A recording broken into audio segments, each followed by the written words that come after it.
I spend my life researching and teaching people how to live a powerful life. I am a believer. I stand for the transformation of humanity. I have found my purpose. My name is Gabrielle McGee, and I am the Rebellious Therapist. So welcome to another edition of the Rebellious Therapist podcast. And today's guest is a young man. His name is Aidan O Brien. And let me just say a little bit about Aidan, what he does. So Aidan is a professional coach, mentor, also a professional speaker for 15 years. So we're really delighted to have you on my podcast, Aidan. And, you know, just to say welcome. And thank you very much. Pleasure to be here. Thanks for having me, Gabrielle. Thank you. So Aidan, I think I always like to start with letting you talk to us about who you are and a little bit of what you do and your journey through that. I think we start there, Aidan. Okay, perfect. So I've been coaching, mentoring, speaking, as you said, for about 15 years now. My journey began in health and wellness, actually. So I used to run gyms. I'm from Limerick originally. Oh, very good. Was in the health and fitness space. Then around 2008, 2009, got into working on the cruise ships. So I literally traveled all over the world with the big cruise liners, Royal Caribbean, Carnival Cruise Lines. Even though my title was kind of health and wellness consultant, personal trainer, all of that, really was ultimately a sales job. So we had to teach seminars every single week. You know, we had 4,000 guests every 7 days. Oh my God. So it was a lot of people. So I was teaching seminars every day to hundreds of people. Then I'd get them into one-to-ones, you know, or if they wanted to, they would come for a one-to-one, and then we'd recommend a service or a product based on that. So I was dealing with a lot of people. I was teaching seminars constantly every single day. So what a wonderful experience. It was amazing. It was amazing. Especially if you love people. Like I love people now. I mean, it was tough. I mean, a year of 4,000 new people every week wasn't easy, you know, and working 14, 15 hours a day was a tough job. But I really learned a lot about myself, what I was capable of. Exactly. And I remember in 2010, I made a decision, okay, I'm going to, instead of renewing my contract, I'm going to make a decision to go out on my own. I'm going to trust myself. I'm going to become an entrepreneur. I read Rich Dad, Poor Dad. Yes. And you guys haven't read it yet. I encourage everyone to I read it a long time ago. Yeah, that's what gave me that push to like, I don't want to, you know, work for anybody else anymore. I've always wanted my own independence and freedom. So in 2010, I always say I made the decision to become an entrepreneur way before it was cool or sexy. You know, it's cool and sexy now to be an entrepreneur. But in 2010, it wasn't so easy. You know, 23, 24 years of age at that time, of just wanting freedom, wanting to travel. And I had the experience from the fitness side of things, and then I had the experience from the ships. But I guess I trusted myself. I knew I wanted more. And I started running my own events immediately. So because from the ships, you know, we had 147 ships, and I was there was 300 people in my position. I was at the top in sales every month. And I realized part of that was because I had an Irish accent, which was very helpful. Yes. Because I love the Irish. Yeah. But second of all was just the ability to work with people and everything. And, you know, sales kind of came naturally to me. So I started doing my own events about like mindset stuff, sales stuff, public speaking. That's what I was good at. And it just kind of evolved from there, I suppose, doing a lot of events. I linked up with a couple of companies. I ended up doing sales trainings for companies, got involved in a few other projects where I got to really stretch my entrepreneurial muscles. So working in different projects, different sales projects. Yes. And I traveled really a lot with a few different companies. One company in particular, I traveled all over the world, you know, 20, 30 flights a year, speaking at different events, doing all the business seminars, all the sales seminars, and then really starting to get into the leadership side of things. So working with people to build teams. And I guess that's what kind of shaped me. I was kind of coaching before I really knew I was coaching. Yeah. And then in 2014, I added in the coaching qualification and added that in on top because I was doing it anyway. And I felt I needed some piece of paper, even though I don't believe in that in some ways. Like it's can you deliver the results is all that matters. Yeah, exactly. But for some companies that they want you to have something. So that's how I got into the coaching. And really since then, it's been a combination of entrepreneurial ventures, but mostly it's been the one-to-one coaching, working with companies doing, you know, keynotes or delivering keynotes at annual conferences based on leadership, on sales, on team building. And in the last, you know, 3-4 years, I've done really working with some phenomenal companies, some of the biggest companies in the world. I work with a lot of senior executives. And really it's all even though people want business or they think they want something, you have to go in. What I do is I have to go in and give them what they really need, not what they think they want. So I've developed one or two other programs as well for everybody, for the masses, because I'm just a normal guy from Limerick. And when I was there in 2009, 2010, seeking freedom, seeking to be a leader of my life, seeking confidence, I created these programs that basically what I felt I needed back then. Like if I needed if I had a me back then, I couldn't. And I was lucky to find some great mentors, but so I've created one or two programs now for that. So for people who are looking for those to develop those skills. And for people who are looking to create more. So, I mean, that's a short summary of my journey to where I am now, Wow. Can I ask you, what I'm getting really curious about is, you said you were 24. What had that young man be so hungry and ambitious? Where did that come from? I've been like that since I was very young. I mean, when I was 16, I went to Tenerife for 3 months doing a sales job. People thought my parents were crazy. I was 16. I thought I was a grown man. Now I see 16-year-olds. I'm like, wow, I was a child back then, But I always had this drive for freedom. Like it was always freedom. I never met a person who deserved to be in charge of me. And school got in the way of my education. Like they were always my philosophy. Me too. I didn't like authority. I didn't respond well. And I felt like no one ever understood. Like no one gave us in school. It was these subjects and this path and this box that everybody's put into. And I was just always craving travel. Like even when I was 19, 20, 21, I went to America every summer playing basketball because I was in love with playing basketball. I thought I could be professional. I was always a dreamer, right? When I was younger. And I used to go to America every summer and I'd work construction in the day and then play basketball at night. But then I'd go and I'd go to all these basketball camps in America. I was a lifeguard for one summer. I was always just craving travel, craving freedom. Movement. So by the time I was 24 and that after the ship, when I realized, how successful I was on the ships, like when we had the best of the best there, and I was always up at the top with those guys who were doing it years, I was like, wait a second, I can do this. And I was very lucky. I had some great, I met my first ever real high level executive coaching client was when I was 23. He worked for Merrill Lynch. Wow. And I remember on the last night of his cruise, he spent 2 hours with me. Saying I need, all the guys in my firm need a guy like you to come in and show us how to think and how to be. And I was like, wow, I'll never forget this. And this was a huge turning point in my life that gave me confidence. And there was a couple other incidents like that on the ship. I was asked to come and run to live in Dubai and to run this health resort. And all this kind of stuff came to me and I started to believe in myself, And I really have, very interesting. To this day, I actually believe in myself in some ways, even more than maybe I should. I don't know. But I always had this belief that everything is possible. And I started feeding my mind with all this stuff, these books. And I hated school. I really didn't like school at all. Well, I hated school because I was dyslexic, right? Did you, there's just, that was in the way for me with the education at school. So I had no way in. But, why did that school system not work for you, Aidan? I felt like there was only one path, there was only one way. And there was no one, for me, I was a talker. I had this creative ability. No one ever talked to me about sales. Which to me, sales is the best job in the world because there's unlimited income. Everyone needs sales. You're selling yourself all day long, no matter what situation, and you're selling yourself. Yeah, but as I said, no one talks about that in school, or no one shows you how to be creative. So school just wasn't for me. I went to the wrong school because my brother had not the wrong. Now I know it's not the wrong, but it felt wrong because my brother went there. So I had this right of entry, as you have in Ireland. So I had to go to that school. So it just didn't fit. It didn't align. But everything where we are today is perfect. Everything guides us and shows us the path.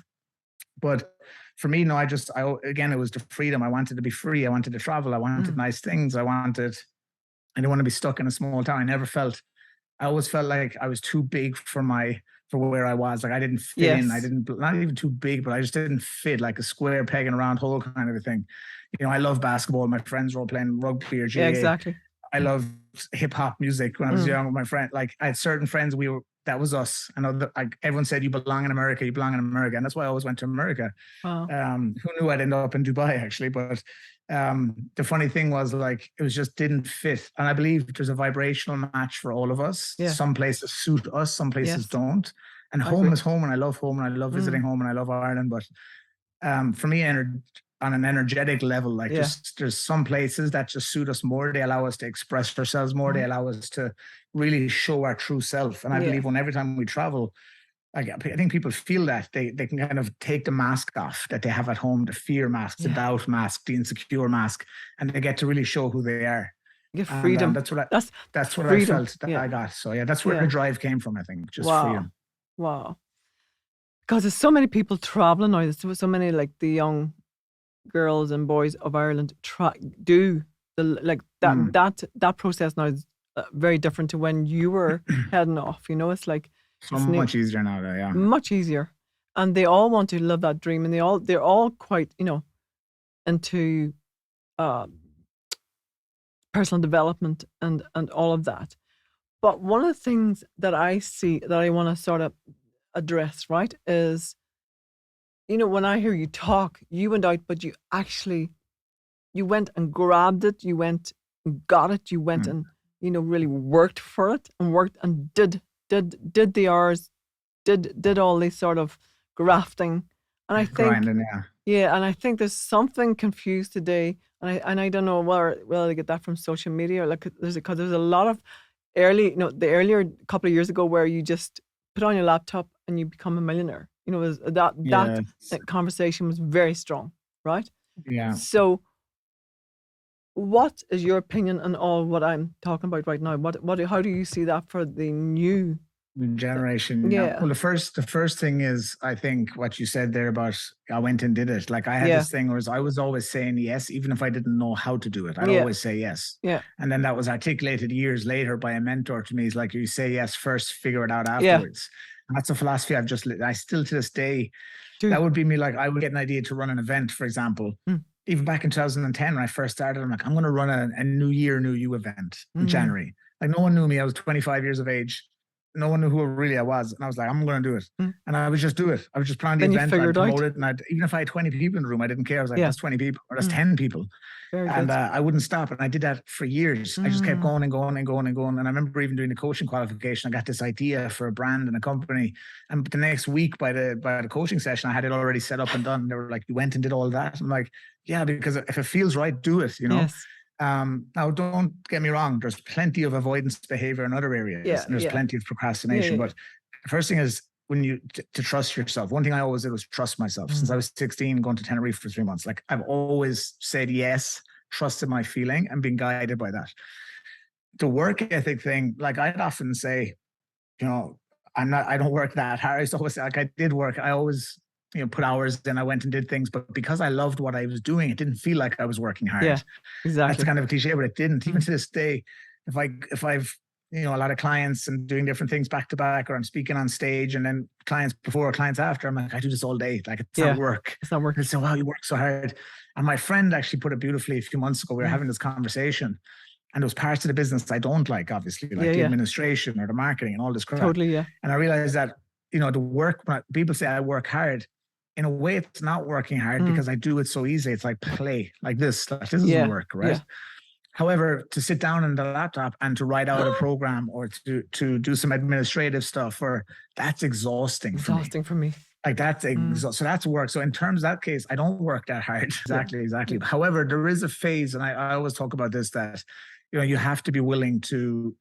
It's like, I remember I was getting my haircut one day, and I was in the middle of the shit, like really a lot of shit. And I remember thinking, because my friend had said to me, oh, I was really struggling. It was early on. And the guy was like, oh, you could be here, like, but you want to be here, you know? And I was like, yeah, I do. And I'm not, like, you could get a great sales job, 70 grand a year if you want. I'm like, I don't want that. I don't want a job. I don't want to work for someone else. Yeah. I remember thinking, I don't care if I die right now, I don't care, because I'm on my way. I'll die at least on my way for me. And I remember saying that so young. I was like, wow, like, really, that's what I believed. I don't care. I'm swinging. And as long as you're swinging for you, you know, you have a chance. And I think a lot of people today, they don't swing for themselves. And you said about personal development. Yeah, the accessibility is there, but to this day, most people don't do it. They listen to they'd rather listen to the podcast of people having the crack than actually how to solve. It's like the spectator. Yeah, they want to be a spectator because we're conditioned. Everyone's conditioned to watch the match and talk about the match. Exactly. Everyone's conditioned to talk about the news and the government and all this other bullshit. Yeah. There's no one talking about there's no one talking about themselves. Like, how do you fix yourself? How do you get your shit together? How do you create freedom? Yeah. It's one of the things that that's why I tell people all the time, especially girls, there's a lot of WhatsApp groups you guys got to leave. Yeah. So I have a lot of female clients because the amount of stuff going on, and there's fellas too, like, you know, obviously. But I know a lot of female clients and they're like, there's always this kind of some drama going on. Like, you got to leave some of those groups. Exactly. And I say to the fellas, like, you care about the match so much more than you care about your own life. Your own life. Like what? That's a great distinction, Paul. But when you go, like, I had this realization as well years ago when I was a huge sports fan, and obviously I've been a fan of sports my whole life. And I remember thinking, I'm like, the players are making 300 grand a week here. How much am I making watching them? Nothing. Like, they're living their best life. They're multimillionaires. And I was like, I don't want to be a fan. I want to be a player. I think it's a great distinction, but. And then I went from, I don't want to be a player. I want to be an owner. And this is a mindset shift. Like, are you going to let life pass you by, or are you going to be proactive and go out and get it? And for me, I just want to clarify now at this point, if you're happy, you're winning. Yeah. But when you're not happy, that's what I'm talking about. Somebody's like, well, I'm happy watching. Fine, great, congratulations, you're winning. Yeah. But what if you're not happy? Like, most people are not fully happy in all aspects of their life. Their relationships are suffering. Their health is suffering. Their finances are suffering. They hate their job. And the match is an escape. Netflix is an escape. TikTok and Instagram is an escape. Because they don't want to face their stuff, you know? Very good. So actually, it was really interesting because a lot of times I'm talking about, if we had an early age sort of education where we teach our kids to go internal, that's the time we get it, right? Where we're so trained, and also like our whole environment is so trained to go external and look for the problem outside ourselves. So what was that turning point for you? Because I can see, you know, you've turned that corner. We've all had to learn that process. What was that process for you? And at what point did you think, oh, you know what, I've got to do something different here? I mean, the first thing was reading books. Like, today I always talk about borrowed knowledge versus knowing. Like, you have to start with borrowed knowledge from mentors, from courses, coaches, seminars. Like, I spent a fortune and still do going to seminars, going to events, reading books, investing. Like, that's the thing. I have great mentors around me. Like, people say, oh, you're lucky the life you live. And I say, yeah, I'm lucky, but I created this and I fought for it. And, you know, I went through a lot of shit and I still go through shit. Like, just oftentimes there's a lot of shit to go through. And I always say to people, if there's no shit, you don't have a business. You know, like the farmer. I remember I often tell the story about this talk I was at in Las Vegas. And this guy was talking about, you know, in his barn, there was so much, he was always cleaning up the shit from his animals. And then he realized, well, if they're not cleaning up shit, there's no animals. If there's no animals, there's no farm. No farm, no money. Exactly. So you have to change how you look at things. Instead of complaining how bad things are, be glad that there's shit in your barn if that's the farm you want to own, right? Yeah, but like I have a saying for that. It's like, big life, big problems. It's just hand in hand. Most people's problems are too small, actually. Yeah, exactly. You need bigger problems if you want bigger success. Yeah, exactly. And people have no idea the problems you have when you're more successful. People have no concept of how bad things can fall off the cliff, you know, but it doesn't lessen their problems, but it just means that for you to go bigger and to think bigger, like you just said, you have to be willing to welcome and open up. You got to be willing, but also create a tolerance for it. You know, you got to get the tolerance, and the mindset has to change. It might not be problems. It might be just the next part of the process. It's communication, actually, as well. It's telling you, it's guiding you to change direction. You know? But what really helped me was having those mentors around like putting myself around the best people. I believe you have to fight to level up in circles, you know, like you should never be the best in your circle. Like if you're around 4 people out of shape and overweight, you're going to be the 5th out of shape, overweight person.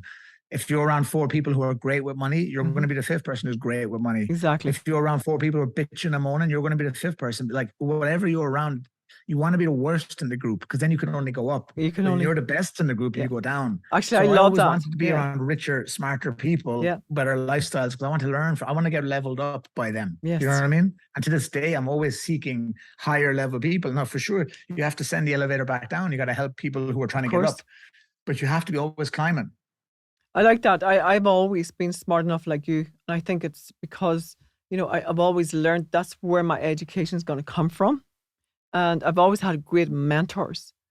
And it's always been something that I teach, you know, a lot of the, you know, the retreats I do. I talk about, you know, community and mentoring is what you put in place in your life to really because if you're leaving it to your own devices or your own stuff, then it's not going to be as powerful as if you have a community that's going to really support you and hold you, and don't put up with the bullshit. You know, whenever you're not being your word, that's you're being called out. that's where it's really powerful. So I think I absolutely agree. I think I see that process for you. It was exactly the same process that I sort of, Just because I being lived in around London. people Yeah. who have walked a path you want to Yeah, walk. you want to walk. And it's yeah, exactly. Like, so, and now it's so easy to follow people on Instagram and see how they live their Oh my life, to God, it's so watch their YouTube easy. channel and see how they're like, there's so much accessibility now. Yeah.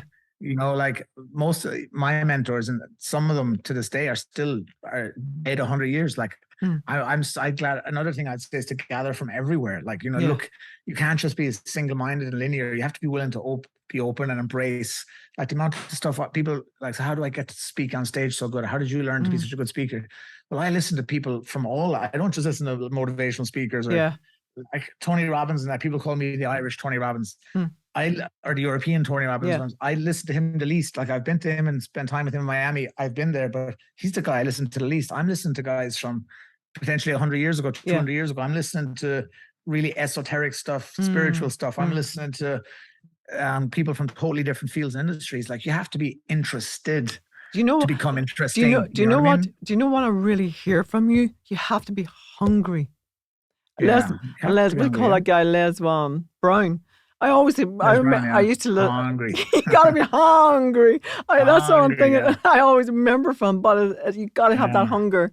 I am so blessed. I think you are. The hunger comes from vision, though, Gabrielle. Yeah. Like, people don't have a vision. Like, even I work with the highest level people, executives, guys doing hundreds of millions a year in their business or in their teams. They have no vision. Like, they just know they have an idea what they think they want, but there's no personal vision. Right. Until you create that, you cannot be magnetized towards something. You can't be pulled towards something. And from a neuroscience point of view, if it's not primary in your brain, it's going to the back, it's deleted and distorted. What's primary, you identify, you observe, you notice. Yes. Most people are just so much opportunities around for everyone, and they're missing it. They're missing it because it's not primary, it's not clear because they have no vision. They're not a student of themselves. That's the biggest difference. You have to be a student of yourself. You have to be willing to explore yourself, because all the answers are within. Yeah. And this as a coach, right? You're like me. I don't have the answers, but I have the questions. Yes. You have the answers. Yes, you have the answers. I absolutely love that. Talk to me about your spirituality. Because, I know you're a spiritual, you really found yourself, that deepened something for you, that provided something for you. Talk to me about that journey, Aidan. Yeah, I mean, that's something I've always been a student of myself, the universe, personal human behavior, performance. I've just always been interested, like, how do we become? That's when I really got into studying, even at health and wellness. I remember studying the biology book for all the health and wellness stuff. I was doing the fitness stuff, the nutrition stuff. I was fascinated because I could look at my body and see where it was. Like, I remember learning all the bones in the body and learning. I was like, oh, that's that and that's that. Yeah. And I realized at that moment why I hated school, because I couldn't relate it to anything, So when it comes to me or us as people and human nature and the world we live in, I'm just interested in it. I'm just fascinated, like, by how can we be better at it? How can we be happier? How can we be healthier? How can we be more successful? How can we live life at the highest? And the highest level doesn't mean just financially. I'm talking about every level. Every level. Like, when I was younger, I wanted time and financial freedom. As I got older, I wanted mental and emotional freedom, because what I've realized recently in the last, and I'm on this journey a long time, I've been searching, but it says it in the Bible, ask and you shall find, seek and you shall find, ask and you shall receive. Yeah. You have to be willing to look.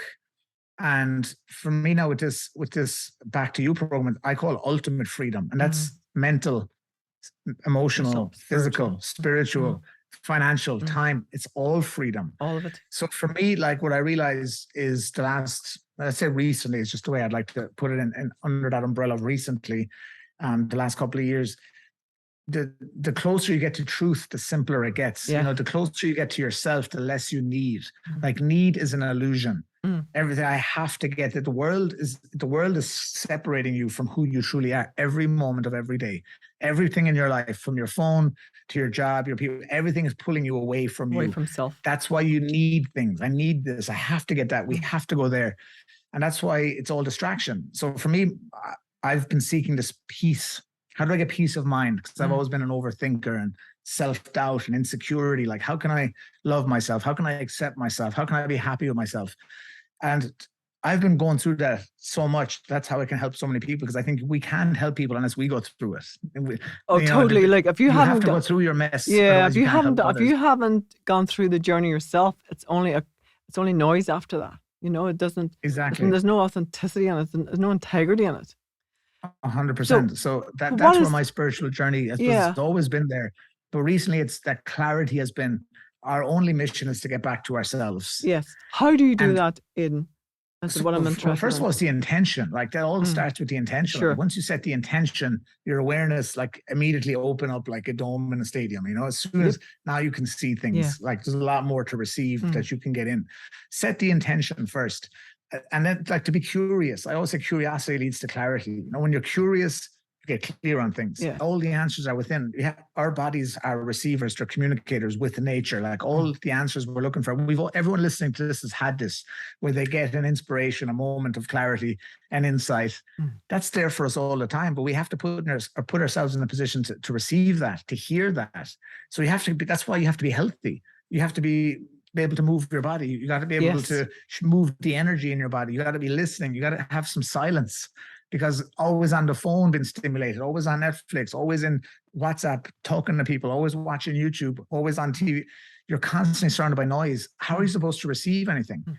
And even if you are alone and you're not on your phone, you're in your head thinking about what was on the phone or what's coming later. Or there's no silence. So how you find it is by getting into silence, creating space. Like when I work with clients, even if I did nothing every week, but sit there for an hour quietly, I reckon after 6 months with me, a person would change their whole life, even if I said nothing. Because that hour space every week, they'll find more in that. Exactly. It's more valuable than all the other shit they're doing with their life for hours. Because when you create silence for yourself, you have a chance to receive. And people aren't receiving, and they're so busy complaining and bitching and moaning. And in a way, it's not their fault because they don't know. But it is their responsibility, because as a child, you don't know, but as an adult, you can choose a different path. You can say, I've had enough. I want something else. Like that's where it starts usually. So talk to me about your daily routine on a spiritual level. Well, I don't believe in routine anymore, to be honest. And I don't believe in discipline either. And I know that's going to create some resistance to people. And I've been talking a lot about this on my own programs and my own podcast as well. I've been talking about this. Discipline is when you're asleep, like when you're not aware of yourself and what you want. Like when you're fully aware, like, you know, like even people when they're going on a holiday in July, for example, and they're saying, I want to get in shape, or I want to lose a bit of weight. It's fine. Okay. That's a different problem for a different conversation. But they have such awareness that their priority is being in shape and looking good in their shorts or their bikini. They're so focused on that they just make better choices, because it's just a choice. Because their vision for the holiday is so front and center in their mind, they just choose better. At first, it's discipline, you know, because they need to recondition. But then they're just making different choices because they know what they want. So if you know who you are and you know what you want, you don't need discipline. You just need to be aware. Because when you're aware, you choose from a different place. So awareness is the key, as always. Like discipline again is it's there for a while at the beginning of your journey to help you recondition the brain, because the brain learns through repetition. But awareness is the secret sauce to everything. So for me, I don't have a routine per se.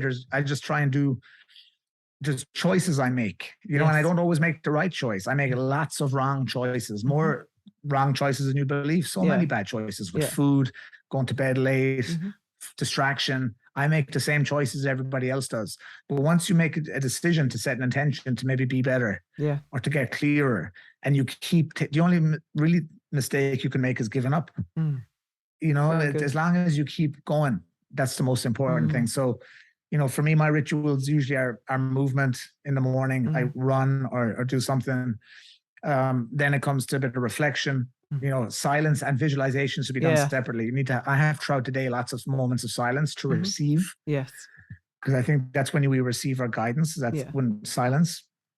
I'm reading still every day. Like, you have to be careful you don't end up just reading, but I just love learning. Like, but I realized recently, like I started learning Spanish, and I realized how conditioned I am to learn the stuff I like. That learning Spanish reminded me of school. And I was like, it's so hard, like it's so exhausting. And I realized that, and this is why it's good to get uncomfortable, because I realized some people learning what I teach, for them, it's got to be new and different and exhausting. It's a new language. So, new language. I mean, I spend a lot of time in Spain in the summers. So, and I spent a year and a half in Miami. But what you teach is a new language for your clients. Oh, absolutely. Yeah. Exactly. It's a new 100%. Exactly. It's a new language, new pattern of thought, emotion, behavior, everything. Totally. My routine is really no routine, but there are certain pillars I'd have in my life, whether it's movement, whether it's like running, hiking, working out. I love that because I always say motion changes emotion. Like when you move your body, the energy can transmute into something else. When you sit stuck, everything just stagnates. Yeah.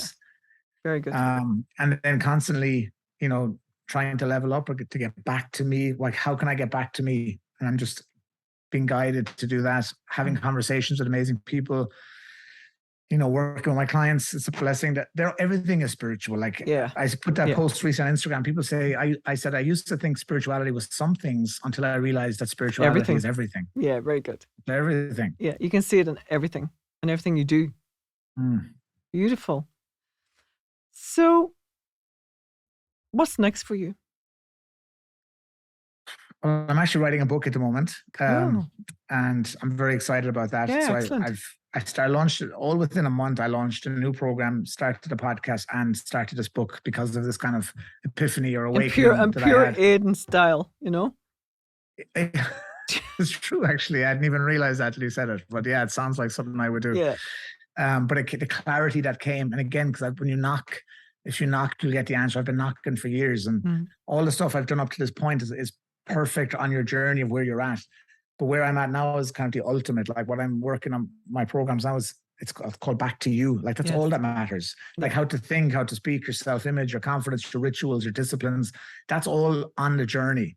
But the ultimate journey is over here, getting back to, because when you're back to you, it's need what I nothing. call it's what I call the homecoming. Okay, beautiful. Yeah. So we have the same kind of philosophy there. Yeah, exactly. And sure, there's nothing else. But that's it. Home is like, people say home is where the heart is, right? But they don't realize your home is actually where your heart is. Yeah, your heart. Yeah. Where actual heart is actually your home. At like home, the seat of your heart, where your inner child lives, that's actually your home. Like I've been talking for years about heartfulness, not mindfulness. I'm a big believer in heartfulness. And for me, your heart is the truth. Like actually, that's a gorgeous, that's a beautiful term for it. Heartfulness. Yeah. I love that. Heartfulness, yeah. Yeah. So for me, and I've been on that for a couple of years, but it's clearer than ever for me now. Like, yes, and it will get clear. See, when you get older, it's one of the benefits. It comes more and stronger and stronger. And I think that's a process in itself. I think, the 21-year-old, I don't think, they'll have a strong, if they keep on working like you do, you start arriving at places from about 37 onwards, which is that time where you start coming onto yourself. When I was on the ship at 23, I was talking like really deep stuff about mindset. And even at 25, 26, I was traveling the world, speaking all over America, South Africa, Asia, India. And I was talking deep. I remember people coming up to me saying like, oh, you shifted the paradigm of the room. When I was at 26, I was like, how? I can't even know. So I think it's about the heart and the soul. I don't think age is anything. Like people say, how old are you? I say, I'm right now. Like that's all I feel is right now. And there's people you meet who are 20 and they're, I mean, for sure they have a lot more experience to get. I think the new generation is in a different level, right? But also the flip side that I think you'll agree is wisdom doesn't come with age. No. I used to think that until I met some idiots who are in their 50s, you know what I mean? Yeah. There's plenty of assholes in their 50s and they're like, they're full asleep to their trauma and their pain. That's why they're not nice people in their 50s. And we've all had interactions with that. So wisdom doesn't come with age either. So if you're 18, listen to this, or you're 50, what matters is how willing to face yourself are you? Yeah. Because if you're not facing yourself, you're separated from yourself. Brilliant. And when you're separated from yourself, you're asleep. And then you're being controlled on some level by either your emotions, by your fears, by people around you, by your friends, by media. Like just control. When people talk about control, they just think about the government controls me or the city or my job. No, your emotions control you. Your ego and your fears control you. Your past controls you. Your past controls you a lot. The decision in your past controls your future. So it's all of that. 100%. It's working all that out. So that's why I'm at the moment. Every day it's about that mission of back to you. Like that's it for me now. Excellent. So how do you see, what do you wish for inside of that? When people read your book and they walk away, what is it you're hoping for? you said this before we started about men and, being able to communicate and talk about some deeper things. But for me, it's really about awakening people to what they have inside, that for me, it's always about adding things on when you're younger, like you're trying to add on things. Now I realize it's about letting go of things. And when people listen to me, like whether it's here or they read a book when it comes out, I just want people to realize the truth, like their truth, their truth is within, their power is within them. Like they need nothing. You need nothing. The highest part of you that has no need. It's, your body needs food, sleep, and, water. Yes. That's it. And obviously the air, the essentials, right? Yeah. But like this other things that you think you need are illusion. This stuff you're stressed about, it's not. Like you're the biggest investment you can make, time, money, and energy into yourself is the most valuable thing you can do, because, people spend $500,000 on a mortgage for a house they spend a couple hours a night in. They spend 20,000 or 50,000 on a car they spend a couple hours a day in. And they spend nothing on the head and the heart, where they spend every breathing moment of their life. I mean, people can do what they want, but if you ask me, what do I want for them? I just want them to discover what they have within themselves. They don't need to go outside anywhere to get it. Yeah, very good. But we can get help. I think it's hard to get there alone. I would never be where I am without the lessons I've learned and from others. And other people can help you get there so much faster. And that's why I think coaching, mentoring, books, courses are so valuable. And I think you have to find the right one. I always say, I even say to people on my Instagram, I'm like, even if you don't go with me, find someone that resonates with you. Find someone. Yeah, very good. It's someone. It doesn't have to be me, but find someone, because, it's much easier when you can learn from someone who's ahead of you in some way that can save you time, money, and energy, Very good. It's just, I had a conversation this morning on a phone call with someone who, they asked me a question: how do I resolve this? Right. And I said to them, I've said to them, look, that takes a particular type of process. And, what that would look like from my end, and the cost for me to do that, because it's such a deep process and a lot of energy, and what the value for me to go into that process with, a few people. And we were talking about the price, and he was saying, look, I would pay anything. But some of the guys out there might not have the money, or might not have, the mindset or whatever. And I'm saying, but it's costing them, their life's costing them thousands and thousands of pounds that they haven't been, because men love to talk about value and money, right? So, but I'm like, oh my God, if you're not investing in yourself, you're going nowhere. That's the big shocker. It's not going anywhere. You might have the big car, you might have the big whatever, but it's never going to give you the value of self-education, self-connection, self-processing. People don't think, I always say, don't invest in coaching, but invest in the solution that you're looking for, and that's what's that worth. Like if you're a relationship coach and you charge €1,000 or 5,000 or 10,000 or whatever it is, people aren't paying for the relationship coaching. They're paying to not get divorced. They're paying to have peace in their life. They're paying to, but it's about communicating that. And I was on the radio recently in News Talk, and I had this exact conversation. And I said, well, first of all, as well, that not all coaches are the same. I mean, not all cars are the same. Some are Fiestas, some are Lamborghinis. Yeah. Everyone can sing in some level. Not everyone can sing like Adele. Like you got to find someone that's worth investing in, that's someone that resonates with you. Exactly. And, but you have to understand that what you're investing in is a solution. So, but if that solution's not important to someone, that's like, I get people DMing me every day about, I want to change. I meet people at parties, or I meet people out at social events. Oh, I want to change. And they don't really want to. They do, but they love that. There's probably people listening to this who listen to you every week like, oh, I'd love to change. You don't want to change. No. You think you want to change. You like the idea of talking about it. But if you did, you would. Yeah, I always say people come to me out of inspiration or desperation. Inspiration is when things are good and they want it better. Desperation is when they say, I can't take this shit anymore. I need to make a change.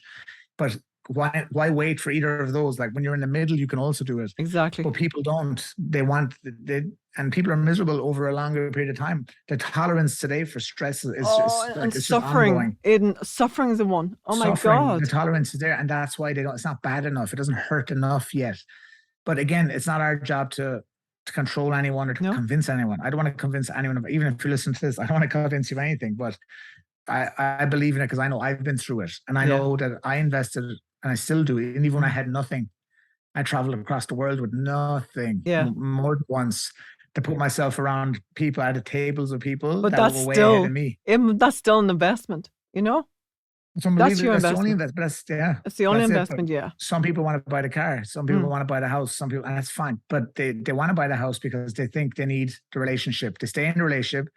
Then the relationship gets stalled, so they need a house to get to the next stage, or the car or whatever. And then eventually they have to face themselves. You can never run away. You can never outperform your self-image. You can never run away from your identity. So the girlfriend or boyfriend is your distraction. Then your car is a distraction. Then the job is a distraction. Then the house. But eventually it comes around. Then the cat and the dog. Then the TV. And then the match. And then it's like, there's no fucking distractions left. Where do we go? Oh, we hate each other. Okay, let's get a divorce. Now let's focus on that for 5 to 10 years. It's a never-ending cycle of perpetual bullshit. And it's all because they don't want to face themselves, because no one is saying, how about you just look at yourself first? You know, and once you do, and you explore yourself and you find yourself and you love yourself, now I realize I don't even like that person. I like the idea of them, and it's okay. But you set them free, and you set you free. You're like, I don't even like this job. That's not me. You set you free. You set them free. Yeah. I don't even like this country, so I move. I can set me free. I can make room for someone else. Yes. It all starts when you face yourself. When you go into yourself. When you face most people do not want to do that. When you face your truth. Yeah. The only way out of your mess is through it. Yeah. Yeah, exactly. And to face the truth, to face your own truth where it's at. Then make the decision from there. To face yourself, I think, is the most courageous thing you can do. I think most people don't do it. And I know that's why I began facing myself, because I was scared shitless of facing myself. And that's why I continue to do it, because the only way for me to get to that next level, or to surpass myself, or to find that peace, is to get over what we're afraid of. Yes. We have to face what we are afraid of. If not, it owns us. And the fear is really, again, it's the mind. So the secret to everything is, that's why back to you. That's why it's so clear. Yeah. When you get back to you to get into the body, everything is there. You need nothing. It's only the mind that thinks you need something. Anxiety is in the mind, because the mind loves the job. It wants